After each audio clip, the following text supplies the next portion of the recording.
There is a specific kind of loneliness that comes with living in the diaspora. You might be in London, New York, Toronto. You have built a good life. You have a good job, a home, a routine. But in the quiet moments, late at night, do you feel it? It is a tug, a subtle ache in your chest. It is the feeling of being a branch that stretches far, far away from the tree. You look at your hands and you see the shape of a grandmother you never knew. You look into the mirror and you see the eyes of a grandfather whose name was lost to history. You want to speak to them, but you stop. You think, I am too far away. I do not speak the language of the village anymore. Would they even recognize me in this modern cloth with this Western accent? Welcome home. Welcome home to African ancestral wisdom. Today, we are going to dismantle that fear. I am here to tell you one fundamental truth before we begin. The blood is the bridge.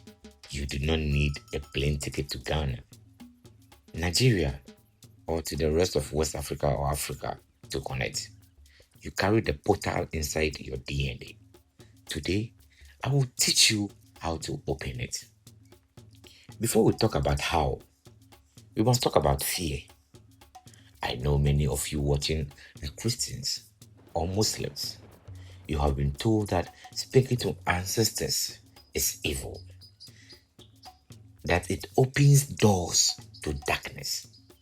Let's breathe into the fear for a moment. In our authentic African tradition, honoring ancestors is not about replacing God. It is not worship. The Creator is the Creator, supreme and unshakable. Ancestral veneration is simple honor. Think of this way. If you have a problem, you might call your mother for advice. Does calling your mother mean you are disrespecting God? No. You are honoring the parents God gave you. Death is a transition. When we speak to our ancestors, we are simply asking elders, those who have graduated from the school of life, for their notes. They are saying, Grandmother, you walked this road before me. Where are the potholes? Show me the way. So please, put down the guilt. You are safe here. You are not inviting demons. You are inviting your families, the one who loves you, the ones who prayed for a descendant just like you to survive. Now, let's get practical. How do you start?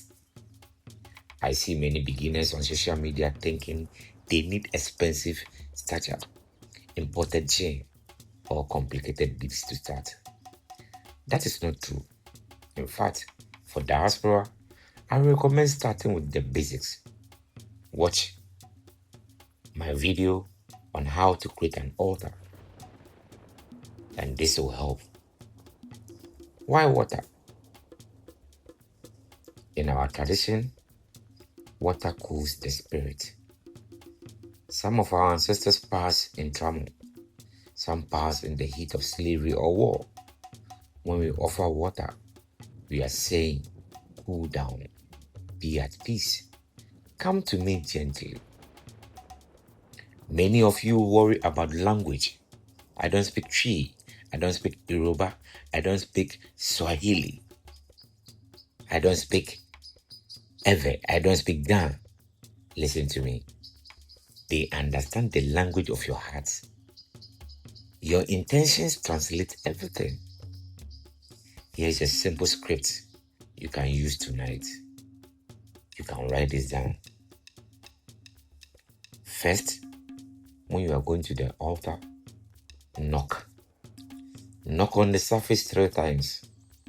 Knock, knock, knock. This signals that you are entering a sacred time.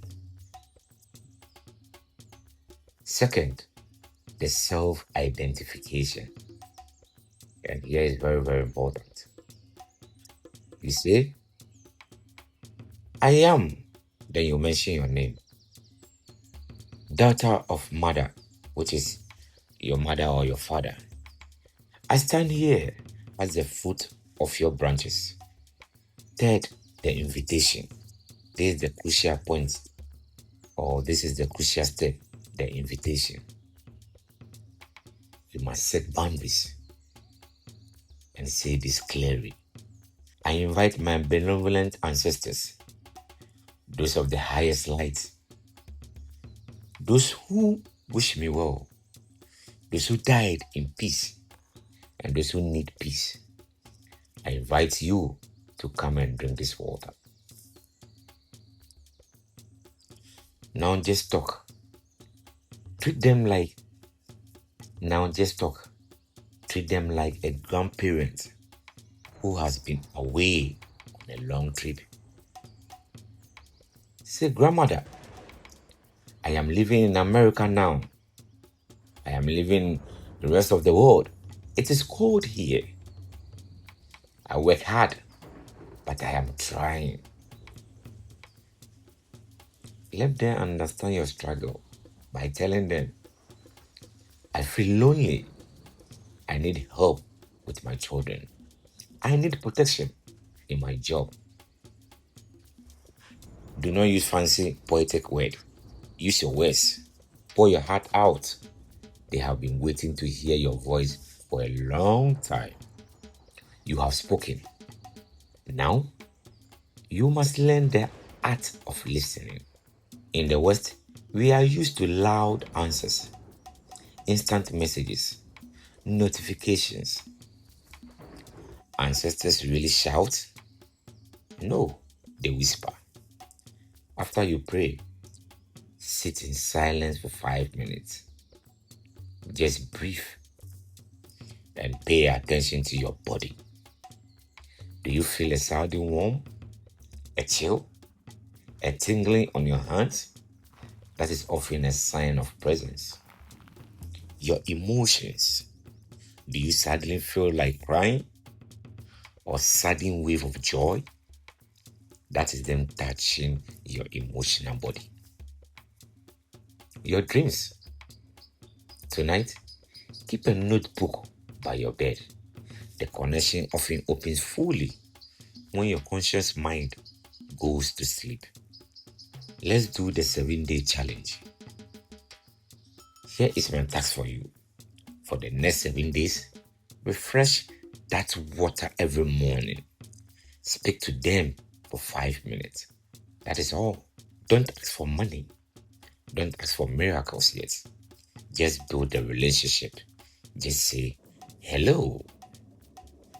I promise you, if you do this with a clean heart, you feel a shift. The loneliness will lift. You will realize you walk with an army behind you. If this video helped you feel safer, please like, subscribe, join our community here at African Ancestral Wisdom. You are not alone. You are home. Peace and blessings to you.